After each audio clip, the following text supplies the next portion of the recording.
it's Amanda. Welcome back. Today we're going to talk about the last rounds of Swiss Cut that got me into the top cut of Hatterene series and ultimately finished in the top 8. So this right here is round 5. At this point in the tournament, I am 2-2, which means I cannot lose a single another round. Every round is 3 games. I have to win at least 2 games in every round I have to win 2 games in every round in order to win the round, and I cannot drop another round or I will not make top cut. So stress is high at this point, and I have just won my last 2 sets back to back. So my confidence in my own ability to play with this team is not great. And this team is a little tough for my team because Gouging Fire can drop Ursaluna's attack and Ting Lu can drop Hatterene's special attack, and this team is really good at like forcing me to do less damage, and my team wants to do a lot of damage so that I can, kill everything real fast before Trick Room is over. So I was a little worried, honestly, about this team, but I did decide to go with my standard lead of Hatterene and Ndidi because I've been mixing things up a lot. I have been mixing things up a lot the last couple rounds, and it wasn't really working for me. So obviously, I wanted to go back to what I knew, right? Hatterene and Ndidi. And this is actually a really good lead for me. Urshifu, it may not seem like it because Urshifu is super effective against Ndidi, but that's actually really good for me because I can set up Trick Room with Hatterene and click follow me with Ndidi without terastallizing, and Urshifu will definitely kill Ndidi. So I get my sweeper in for free next turn after Trick Room has gone up. I mean, Hatterene is also a sweeper, but you know what I mean. So this is actually really good for me, believe it or not, even though I'm going to immediately lose a Pokemon and also do no damage. So Urshifu is going to Wicked Blow. Tornadus is like, I don't want any part of this, so I'm just going to get out of here. Ting Lu is going to come in, and so now I am facing down 2 dark types, but Urshifu's Focus Sash has now been broken. So it can be killed in 1 hit, theoretically. And I do get the Trick Room up, so overall, pretty good for me. I don't have Torkoal in the back, so I decide to bring Zapdos because Ursaluna takes a turn to get going, and I really need to pressure these dark types a little faster. And Zapdos is a fighting type, so I'm pressuring these dark types pretty effectively here. So I go ahead and Terra Fire because I'm worried about Heavy Slam from Ting Lu, and I decide that it's possible. I'm going back and forth here, but I decide to bulk up with Zapdos because I expect them to play a little more passively, and I want to go ahead and still be moving towards my win condition and like buffing up Zapdos. Yeah, so there's the Terrifier. I want it to be buffing up Zapdos if they're going to try to wall me with like a Protect or a Switch or something. So the Heavy Slam really doesn't do much damage into Hatterene. That's why I Terrified. And we do get the attack and the defense boost on Zapdos, which is super great against Ting Lu. So at this point, I'm pretty well positioned, but I can't click Expanding Force like I want to, because of all these dark types. What did I decide to do? Why am I sitting here? So I protected against Stomping Tantrum because Ting Lu has Stomping Tantrum, and I went for the Thunderous Kick, basically betting that they wouldn't terastallize, and they did terastallize, which is unfortunate. But Ting Lu does have Stomping Tantrum, and it does use it into the Hatterene slot now that it's a fire type. So we protected Hatterene. So Ting Lu's really done basically no damage this whole time. Zapdos also doesn't do much damage with Thunderous Kick, but we do get a defense drop. So next turn, if I swap to Acrobatics, we'll be doing a lot more damage. And it would have been great if Zapdos had gotten a speed drop there from Blink Windstorm, because I would have gotten a Defiance boost and been a little bit slower under Trick Room.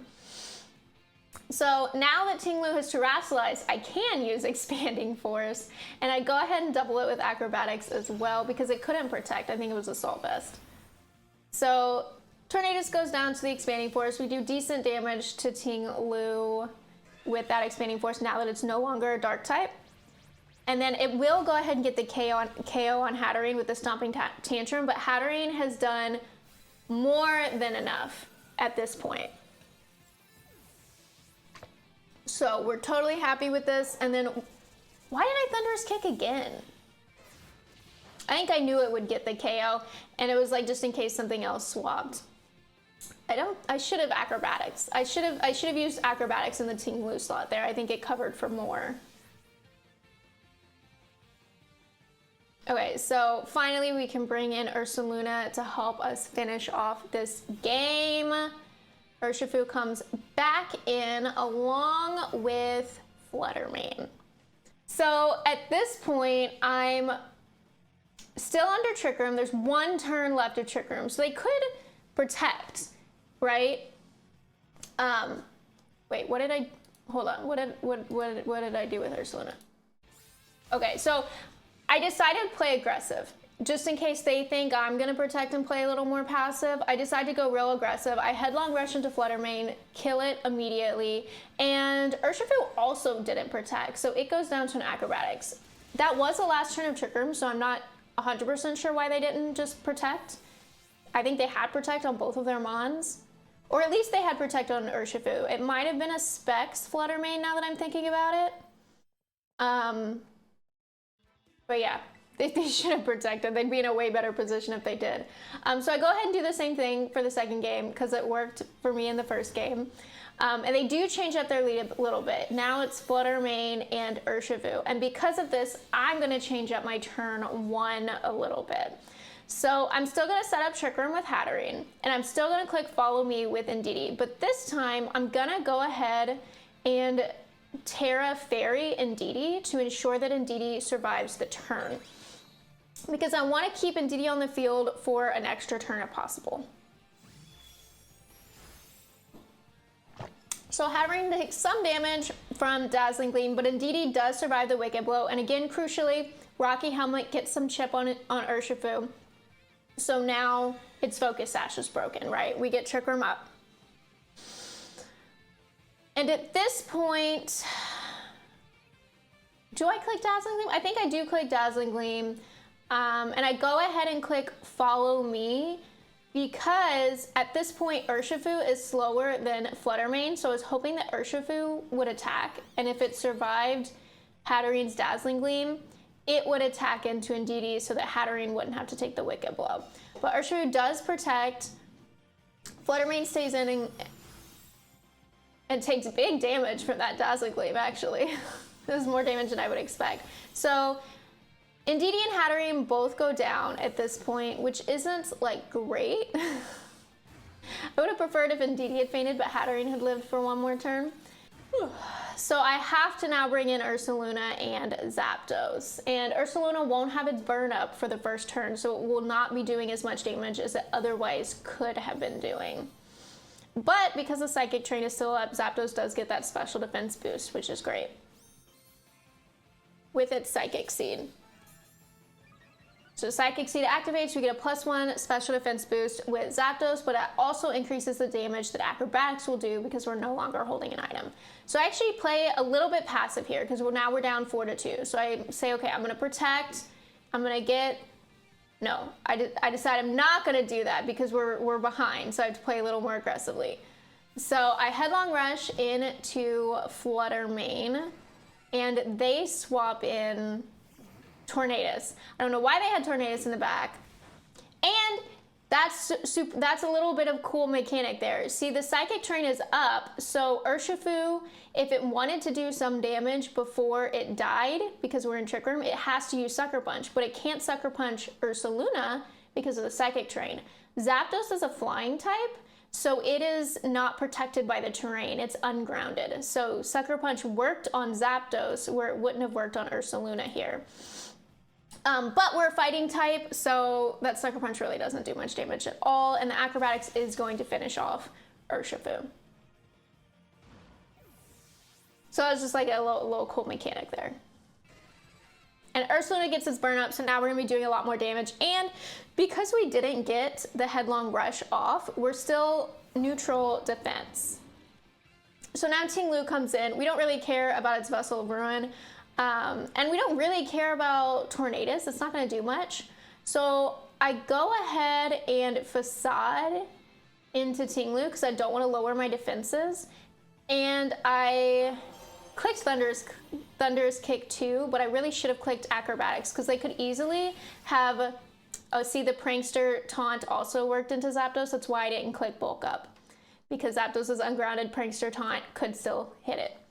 But what I should have done here instead of Thunderous Kick into Tinglu is I should have gone with the Acrobatics, because if they had swapped in Flutter Mane for this Tinglu, Facade would not have hit and Thunderous Kick would not have hit. So I really didn't cover for the Flutter Mane switch at all here. I would have wasted a turn.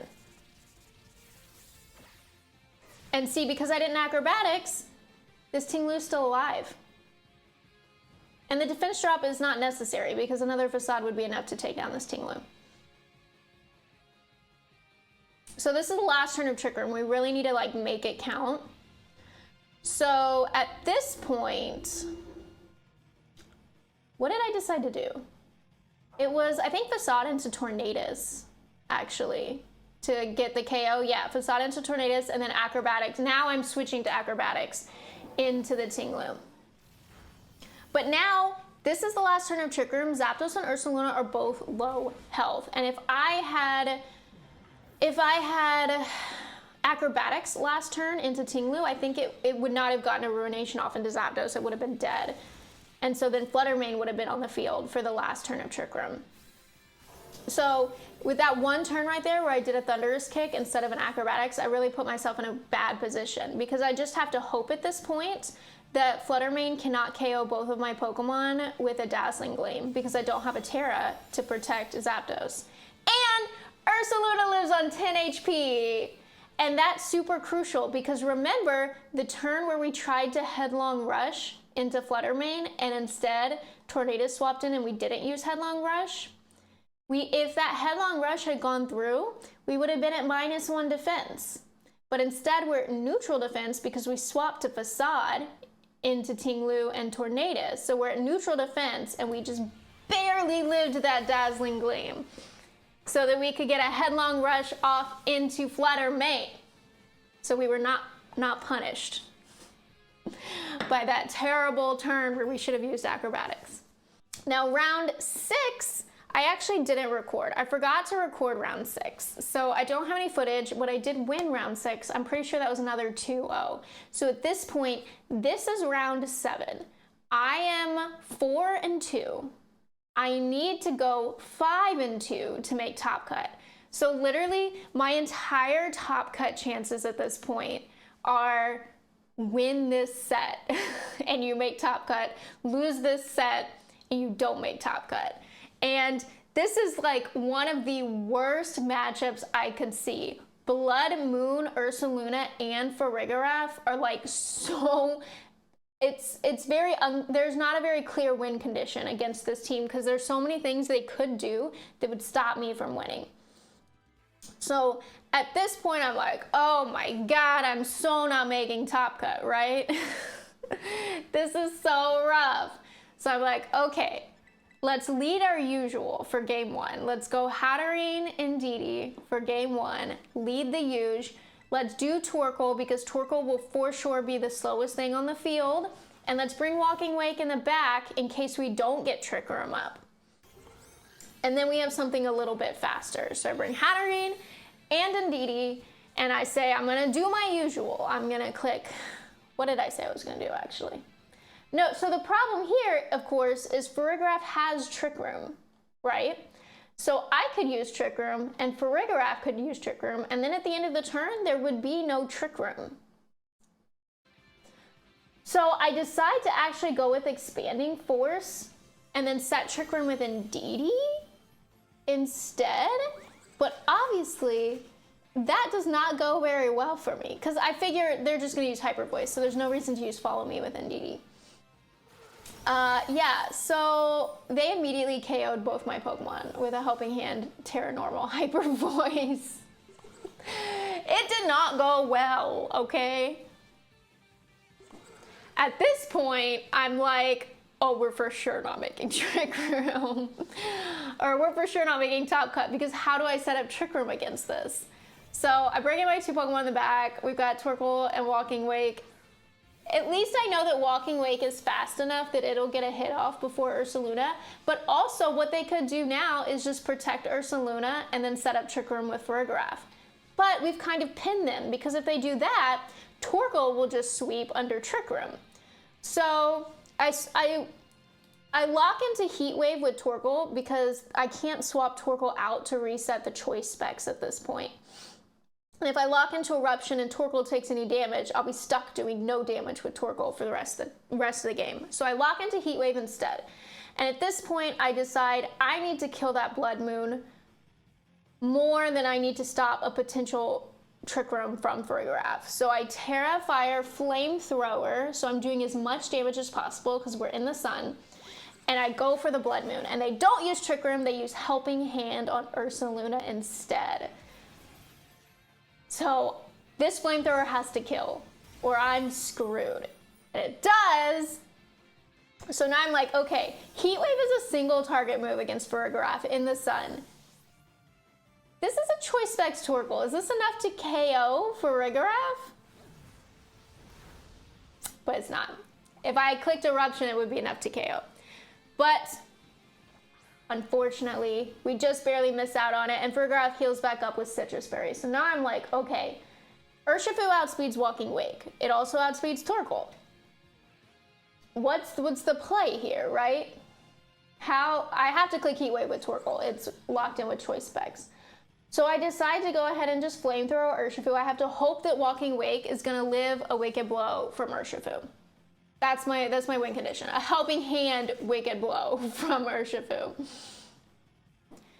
So here comes the Wicked Blow, and 18 HP. Walking Wake lives the freaking Helping Handed Wicked Blow. So now I also need Heat Wave to hit because of the Focus Sash. We're not living another one. And we hit both targets. Farigiraf lives, but like it's okay. Well, the crit was guaranteed. Wicked Blow always crits. And their last mon is Ogerpon, which is great because I set up the sun. Ogerpon doesn't do very much damage. Yes, so we're in the sun. Obviously, Ogerpon is going to outspeed Walking Wake, and it's going to be able to KO Walking Wake even, even in the sun with an Ivy Cudgel, because that's like no HP, right? So I'm expecting I'm not expecting Helping Hand anymore from Farigiraf, but I am expecting a Ivy Cudgel from Ogerpon into Walking Wake. So I have to click Heat Wave with Torkoal, obviously, but we have 3 more turns of Sun, so we have some time to play around with. So I go ahead and protect Walking Wake against the Ivy Cudgel to give Torkoal another turn to do as much damage as possible. So we block the Ivy Cudgel. Farigiraf does use Psychic into Torkoal, and this is why we didn't lock into Eruption. We locked into Heat Wave instead. So our half HP Torkoal could still do big damage to Ogerpon, pick up the KO on Farigiraf. We do get the burn on Ogerpon, but it doesn't matter. That burn does not matter because now Ogerpon does not have spread moves. It can't kill both Torkoal and Walking Wake at the same time.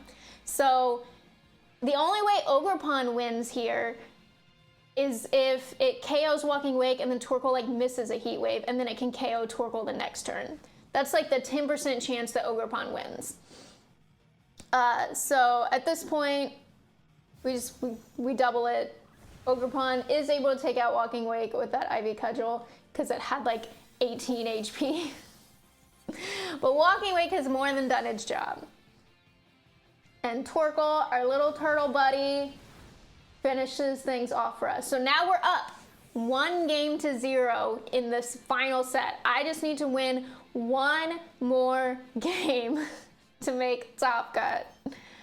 So I'm like, okay.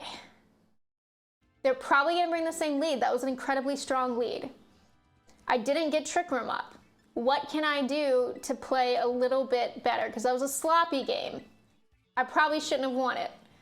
So instead, I bring my 2 mons that are good outside of Trick Room, Zapdos and Walking Wake. But they changed up their lead. They brought Fluttermane and Farigiraf. And I'm doubly weak to Fairy right now. I can't Terra both my Pokemon. So then I come up with a play. I Terrastalize Zapdos, into Steel, so we will resist a Dazzling Gleam. I go for the Acrobatics into Flutter Mane, and that will do the additional damage because I'm going to swap it in DD for Walking Wake.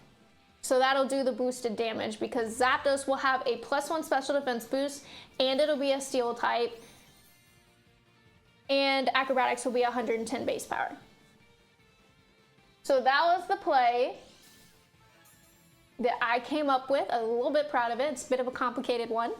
But they didn't fall for it.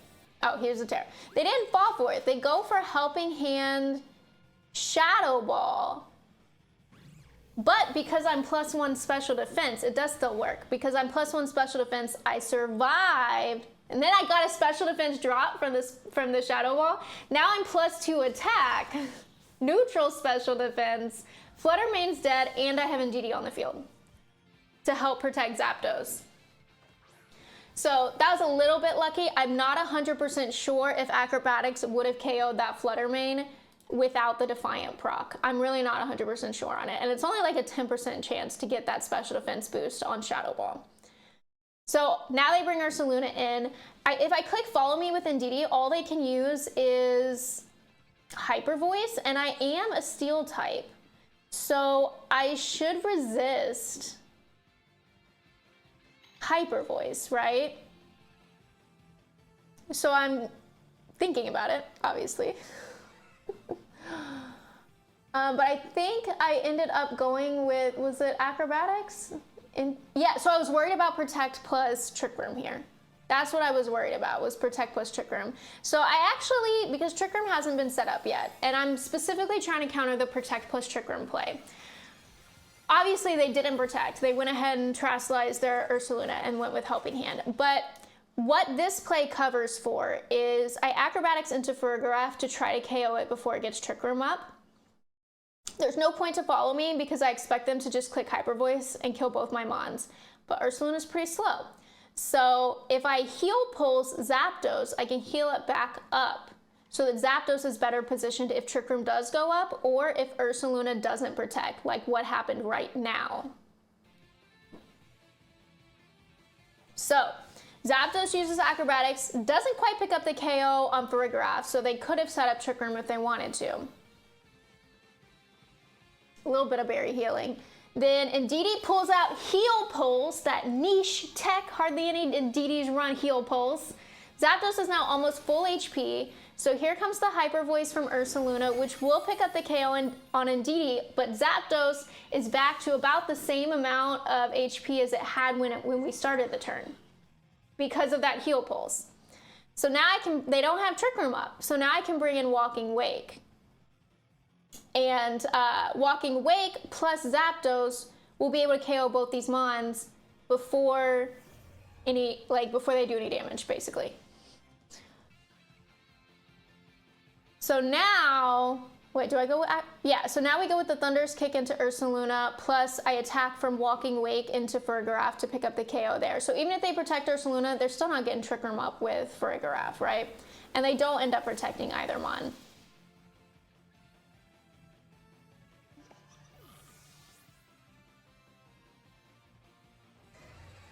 And then Thunderous Kick comes out here. And it's kind of a low base power move, so I wasn't 100% sure that at +2 this would kill. I'm glad it did. So now we're up 3-2. Or no, 3-1. We're up 3-1 at this point. And their last Mon is Ogerpon. We got good old Torkoal in the back. So I leave Zapdos in because Zapdos has the Defiant boost. I don't want to get rid of it. We have Torkoal in the back. Zapdos is definitely going down to an Ivy Cudgel from Ogerpon right now. So I go for the Acrobatics into Ogerpon and I swap Walking Wake out into Torkoal in the hopes that Zapdos will live Ogerpon's Ivy Cudgel if the sun is up to protect it. So I wasn't 100% sure that Zapdos would live, but even if Zapdos went down, we still have Walking Wake and Torkoal, and Ogerpon doesn't have spread moves. So I wasn't worried about losing the game at this point. But Zapdos does live because we set up the Trick Room, or we set up the sun. And we KO Ogerpon with the Acrobatics, and I made top cut. I swear to God, y'all, I was so tired at this point. I've been playing all day, and I'm not trying to toot my own horn here, But I do feel like that last game in particular was like playing better than I've ever played before, probably. Some of those moves were like spot on. So not to brag or anything, but I was incredibly impressed with my gameplay that game.